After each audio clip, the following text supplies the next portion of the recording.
મમરા બનાવવાના છે, સેવડો, આ ભૂંગળી અને આ ભૂંગળા તળવાના. સરસ મજાનો ભાઈ મમરાનો ચેવડાની રેસીપી આ તો બની ગઈ છે. તેલ મુકાઈ દીધું છે. ભૂંગળી તળી નાખશું, વઘાર કરશું.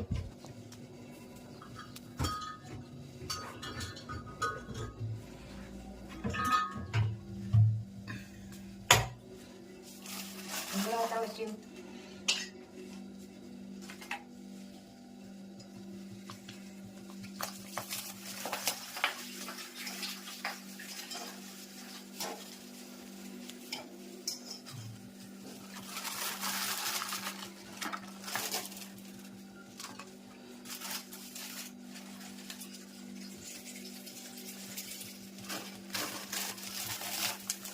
મસ્ત મજાની ભૂંગળી, કલરે કલરની.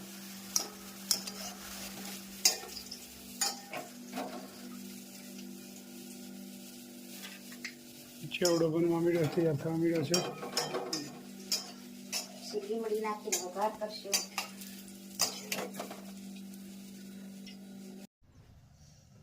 સરસ મજાનો સેવડો તૈયાર થઈ ગયો છે. આમાં નિશરાને શું ભાવશે? આ ભાવશે ભૂંગળા એટલે તારે ઝીણા અલગ રાખ્યા ને આ સેવડામાં નાખ્યા એટલા. અને આ નિશરા માટે પછી મારે માલા આવશે, પછી મારે માલા હાટું કરવું પડે ને. આ ભૂંગળું ખા. આય સરસ છું. કેવું છે?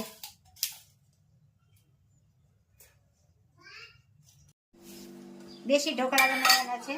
વાહ! ભાખરીનો લોટ, બાજરાનો લોટ, કોબી અને દૂધી. દેશી ઢોકળામાં નવો નવો ઉમેરો થતો હોય છે. અને આ ખાવાની આઈટમમાં આપણે અઠવાડિયામાં એકાદ વખત આવતા હશે. અઠવાડિયામાં 3-4 દિવસ કઈ નક્કી હોય ને. સરસ મજાની ભાઈ આઈટમ છે આજ તો. નિમક, કોબી ને દૂધી, શાકમાં ચટણી, ધાણા જીરું અને હળદર અને સાજીના તેલ અને લીંબુનો રસ અને મોણ.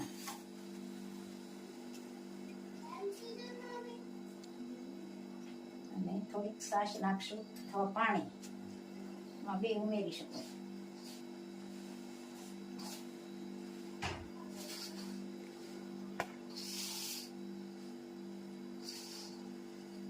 સરસ મજાનો લોટ બંધાઈ ગયો છે, મિક્સ થઈ ગયું છે બધું.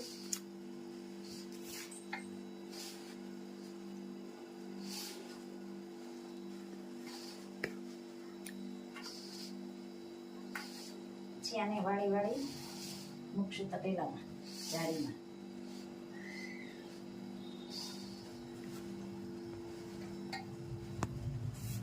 મસ્ત મજાનું મિક્સ થઈ રહ્યું છે. બાજરાનો લોટ, ચણાનો લોટ, ભાખરીનો લોટ, એટલે બધા લોટ ભેળ્યો, કોબી, દૂધી, ઓહો, અને ચટણી, મીઠું, હળદર, ધાણા જીરું.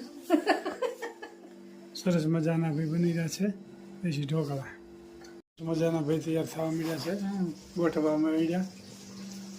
આ રીતે તેલવાળા કરી કરી વાળી વાળી મૂકવાના.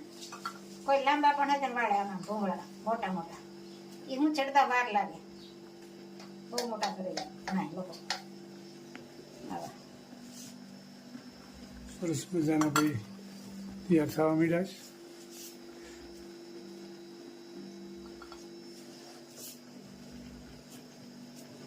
આ રીતે મૂકી દેવાના, બધું મિક્સ કરી.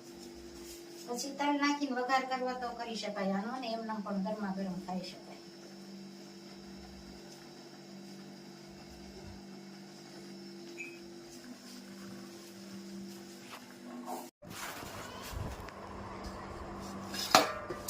સરસ મજાના દેશી ઢોકળા તૈયાર થઈ ગયા છે અને જમવા પણ બે ગયા. કેમ બેના નિશરા?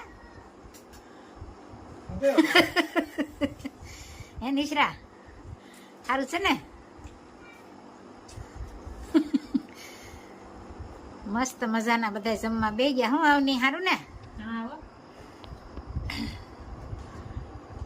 સરસ આઈટમ બની છે. સરસ આઈટમ અમારા બા પણ બે ગયા કેમ બીના બા સારું છે ને જય સ્વામિનારાયણ ચટણી વાળા ઢોકળા ચટણી ચટણી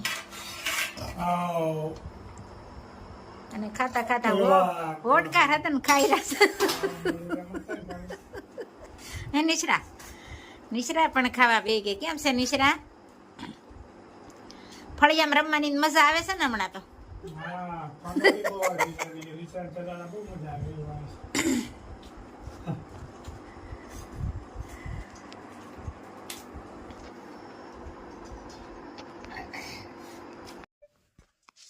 આખો મારી વિસુ મારા શ્યામજીને નિરખું એને જોઈને મારા હૈયામાં રખું શ્યામ સુંદર વરની મૂર્તિ રૂપાળી આંજલિયા ખોઈ છે અણિયાળી કાળા બમર માથે વાકડિયા કેસરે ગાલે છે ત્રબચીને બાલે છે તિલક મોર પીસાના માથે મુંગઠ શોભે કાને કુંડળ રૂડી બંસરી હાથે નાની પીતાંબરી કાંબળી કાળી કેડે કંદોરી છે ગુગરિયાળી ફૂલના છે ગજરા ને ફૂલના છે હાર આવી ઉભા મારા અંતરને બાર એવા શ્રી કૃષ્ણના શરણ છે મારે ગોવિંદ બલિહારી જાઓ વારંવાર જય સ્વામી જય સ્વામી. ખૂબ સરસ મજાનું કૃષ્ણ ભગવાનનું કીર્તન ગાયું. એક એક કડી જીવનમાં ઉતારવા જેવી છે. જય સ્વામિનારાયણ. જય શ્રી કૃષ્ણ. જય શ્રી કૃષ્ણ. જય સ્વામિનારાયણ. જય સ્વામિનારાયણ મિત્રો. ખૂબ લાઈક કરી રહ્યા છો, ખૂબ શેર કરી રહ્યા છો, ખૂબ સબસ્ક્રાઇબ કરી રહ્યા છો. આપનો ખૂબ ખૂબ આભાર. તમામ વિડીયો જોતા ને બધાને જાજાથી જય સ્વામિનારાયણ. એક વખત સુરા ખાચર લોયા ગામમાં સુરા ખાચરની ઘેરે ચોરી થઈ અને પટારો પહેલા પટારામાં પૈસા ભરતા અને 20,000 રૂપિયાની અંદર હતા અને પટારો ઉપાડી ગયા ચોર રાતે. એટલે પછી સવારે ખબર પડી કે આ તો ચોરી થઈ ગઈ છે, પટારો કોઈક લઈ ગયું છે. એટલે સુરા ખાચરે મનમાં સંકલ્પ કર્યો કે પૈસા આવી જાય ને પાછા તો હું અડધા પૈસા ધર્માદામ ધરી દે. એવી રીતે સંકલ્પ કર્યો. એટલે હા સુધીમાં પટારો પાછો આવી ગયો. એ ચોર લઈ ગયા છે, કાંઈ તાળું તૂટ્યું નહીં. આમ સીમાડામાં પડ્યો છે. તાળા પહેલાં બહુ મજબૂત હતા, તાળું તૂટ્યું નહીં. અને જ્યાં પટારો ખોલ્યો ને ત્યાં 20,000 રૂપિયા હતા પૂરેપૂરા. એટલે સુરા ખાચરે એના પત્નીને વાત કરી શાંતાબાને કે આવી રીતનો મેં સંકલ્પ કર્યો હતો ને અડધા પૈસા આપી દેવાના છે ધર્માદામાં. એવો સંકલ્પ કર્યો ને પૈસા આપણા જે ચોરી થઈ હતી બધા આવી ગયા છે. તો શાંતાબાઈ ભગવાનના ભગત હતા. એ કે ચોર લઈ ગયા હોત તો એ અડધા પૈસા હું પટારામાં પાછા મૂકી દેત.